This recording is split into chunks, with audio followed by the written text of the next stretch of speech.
ಬೆಳ್ತಂಗಡಿ ತಾಲೂಕಿನಲ್ಲಿ ವ್ಯಾಪಕ ಮಳೆಯಾಗಿದ್ದು ನಿನ್ನೆ ಸಂಜೆಯೂ ಧಾರಾಕಾರ ಮಳೆ ಸುರಿದಿದೆ. ನೆರೆಯ ಗ್ರಾಮ ಚಾರ್ಮಾಡಿ ಪ್ರದೇಶದಲ್ಲಿ ಸುರಿದ ಭಾರೀ ಮಳೆಗೆ ನದಿಗಳು ಅಪಾಯದ ಮಟ್ಟ ಮೀರಿ ಹರಿದಿವೆ.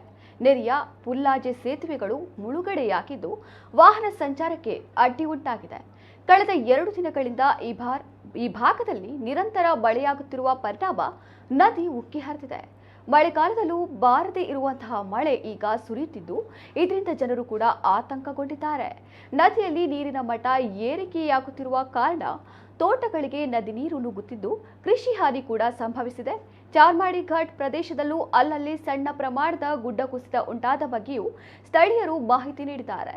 ಚಾರ್ಮಾಡಿ ಘಾಟ್ನಲ್ಲಿ ಮಳೆ ನೀರು ರಸ್ತೆಯಲ್ಲಿ ಹರಿದು ಬಂದ ಕಾರಣ ವಾಹನ ಸಂಚಾರಕ್ಕೆ ಅಡ್ಡಿಯಾಗಿ ವಾಹನ ದಟ್ಟಣೆ ಉಂಟಾಗಿತ್ತು.